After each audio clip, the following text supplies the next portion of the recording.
Déjà, on a un souci dans les quartiers, c'est que ce qui est mis en mode réussite, c'est d'avoir les moyens de partir de son quartier. Donc, qu'est-ce que ça signifie? Inconsciemment, ça veut dire que dès qu'on a les moyens de s'en sortir, d'atteindre un certain niveau de vie, les gens en fait sont pressés de partir du quartier. Attends, pause. C'est quoi le Cryo Média? On est une équipe qui vous propose du contenu vidéo respectant 3 piliers: le débat, l'ouverture d'esprit et la pluralité des opinions. Notre but, faire réfléchir et permettre la libre circulation des idées. Bonne vidéo.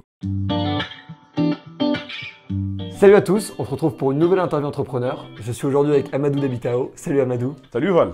Ça fait super plaisir de te recevoir. Tu as monté les Banlieusards Nouveaux, incubés chez Les Déterminés. C'est un média pour montrer, on va dire, la face cachée et positive de la banlieue, pour montrer, peut-être briser des barrières mentales. Est-ce que tu peux nous en dire un peu plus sur quel est ton projet concrètement?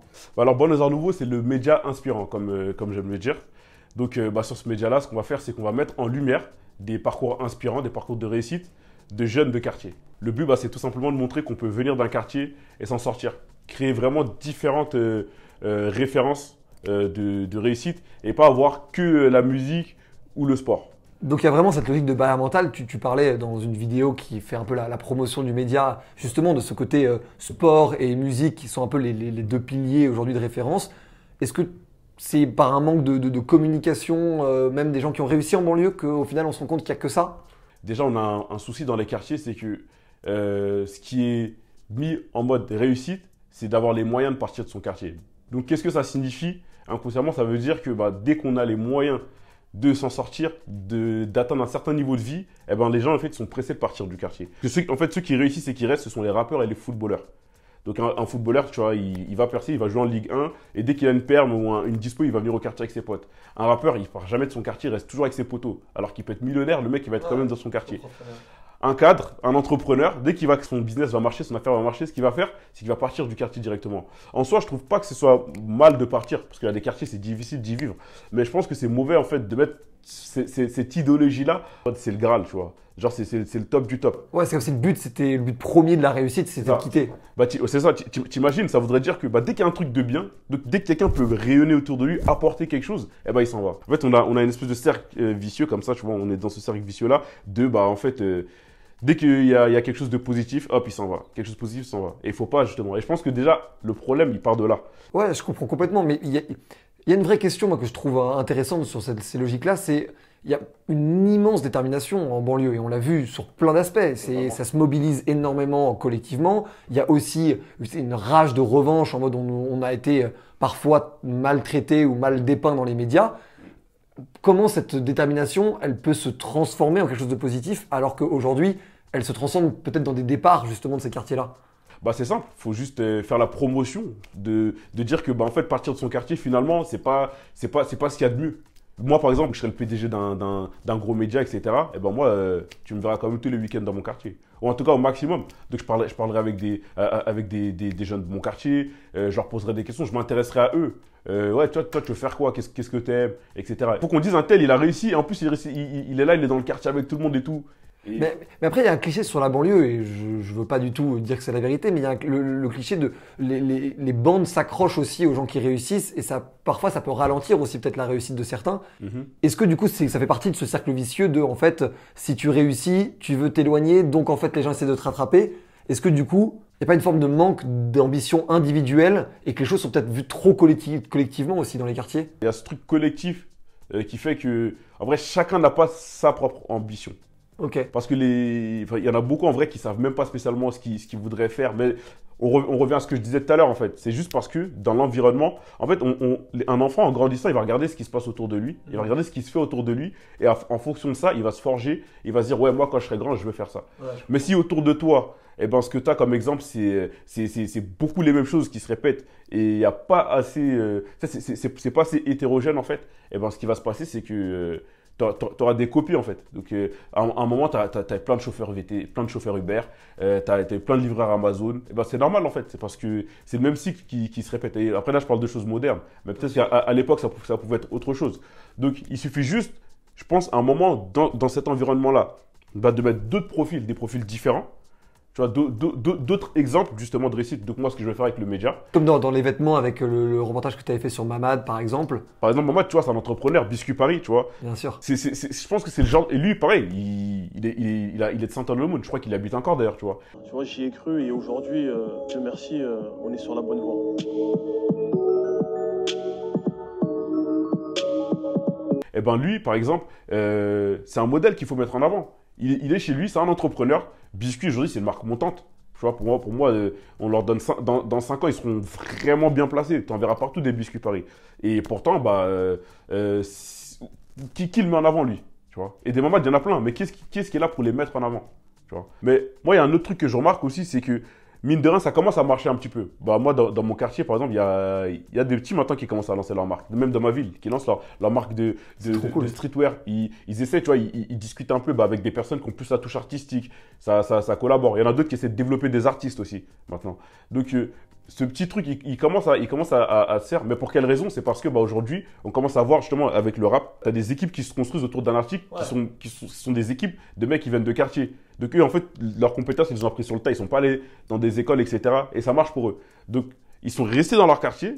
Et donc, du coup, il y a d'autres gars qui voient ce qui se passe et qui veulent faire la même chose. Donc, cette théorie de ce que j'avance, moi, Ouais, le mimétisme, en fait, le fait de pouvoir copier le truc, ouais. Exactement. Donc, je pense que plus on aura de profils variés qui resteront dans leur carrière, qui assumeront, tu vois, de dire, ouais, moi, je suis dans un quartier, j'ai grandi dans un quartier, je m'en sors, ça marche très bien. Peut-être que je serai millionnaire demain. Moi, je suis quand même dans mon quartier, je suis là. Pas forcément y habiter, tu vois, mais garder un pied à terre, tu vois. De temps en temps, voilà, faire bénéficier les autres, même si c'est pas financièrement. Juste par ta présence, en fait, tu te rends pas compte, mais rien que par ta présence, tu peux changer des choses pour les gens. Parce que les gens, ils sont pas inattentifs. Je suis complètement d'accord. On avait reçu d'ailleurs hors périph, Clément, s'il nous regarde. Clément le poteau, big up. Et il nous avait, lui, pour le coup, expliqué que sa démarche, c'était de montrer les initiatives associatives de banlieue qui permettent de faire des bonnes choses dessus. Moi, mon idée, c'est de dire, regardez, il y a des problèmes, on les dénonce, mais on va aller à la rencontre de ceux qui se battent contre ces problèmes.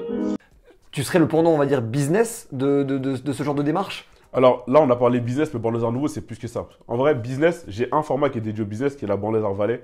Mais Millésime également, qui parle aussi de business. Le millésime, justement, en fait, il parle pas que de business. Le millésime, je peux t'avoir de tout sur un millésime. J'ai eu des personnes qui ont des business, mais le millésime, ce que je fais, c'est que sur ce format-là, je mets en avant des histoires et des hommes. Enfin, hommes au sens, des humains, en fait. C'est-à-dire que, par exemple, j'ai eu une journaliste, Shaima, journaliste voilée, elle est chez la NBC aujourd'hui. Ouais.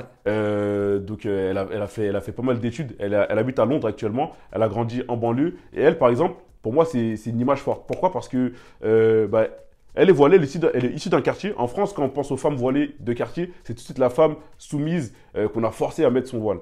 Ouais. Et elle, quand elle raconte, qui est femme au foyer, qui n'a pas d'activité, etc. Et elle, en fait, quand elle vient, elle te raconte son histoire. Eh ben non, elle montre que non, en fait, ce sont des clichés.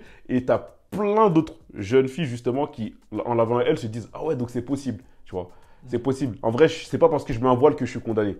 Oui, donc en fait, c'est vraiment inculquer une mentalité de possible au sein. C'est une mentalité de possible, exactement. Au sein des quartiers. Mais du coup, cette mentalité de possible, quelle a été la cause initiale ou les causes qui font qu'à la base, on croit que c'est pas possible?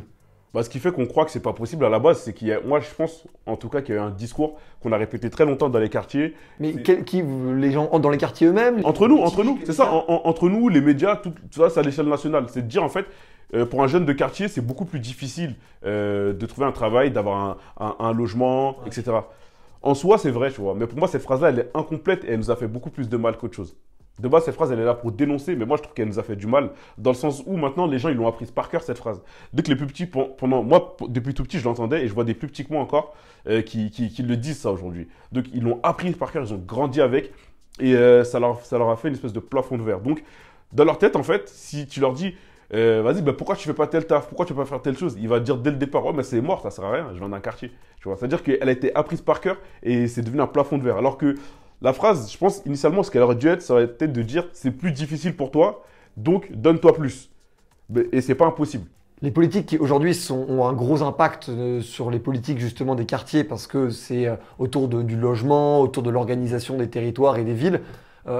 Au-delà de leur responsabilité, qui est probablement pas ton objectif ni même la discussion qu'on a aujourd'hui, mais quels moyens eux ils peuvent avoir comme action pour justement pousser le fait que le business puisse se faire en banlieue avec des projets qui dépasseraient justement le cadre des quartiers. Il y a une ville que moi j'aime bien prendre en exemple, c'est la ville de Nanterre. Ouais.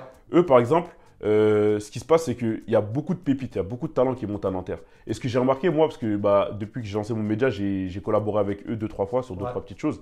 Et ce que j'ai remarqué, en fait, c'est que le maire de la ville, il leur a donné une place importante aux jeunes. Et même ceux qui ont des projets comme ça, à gauche, à droite, en fait, ils ont ce truc entre eux de se donner de la force. Il y a la ville qui soutient derrière, on essaie de leur donner des moyens. Et je pense que c'est le meilleur truc à faire, en fait, déjà, au départ. Pas forcément d'avoir des financements, etc., de donner de l'argent, mais juste donner des moyens structurels, tu vois. Par exemple, un jeune demain qui veut lancer un truc, il a besoin de telle ou telle ressource, et ben lui mettre à disposition. En fait, il y a un travail en fait en étroite collaboration entre les jeunes, donc peut-être plus âgés, et la ville. Moi, par exemple, justement, je vais collaborer avec la préfecture du 92 bientôt.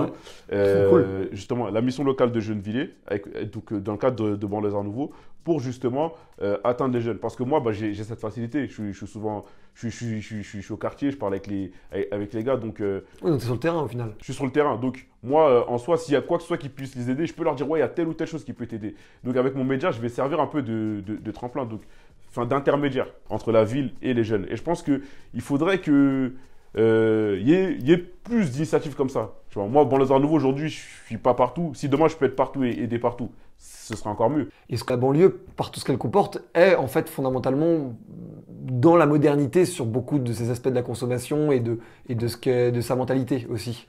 La culture urbaine est la culture numéro 1 aujourd'hui en France, qu'on le veuille ou non. Donc forcément, les marques l'ont compris. Donc ils regardent un peu ce qui se passe, qu'est-ce qui est à la mode dans les quartiers, dans les banlieues, qu'est-ce qu'on aime.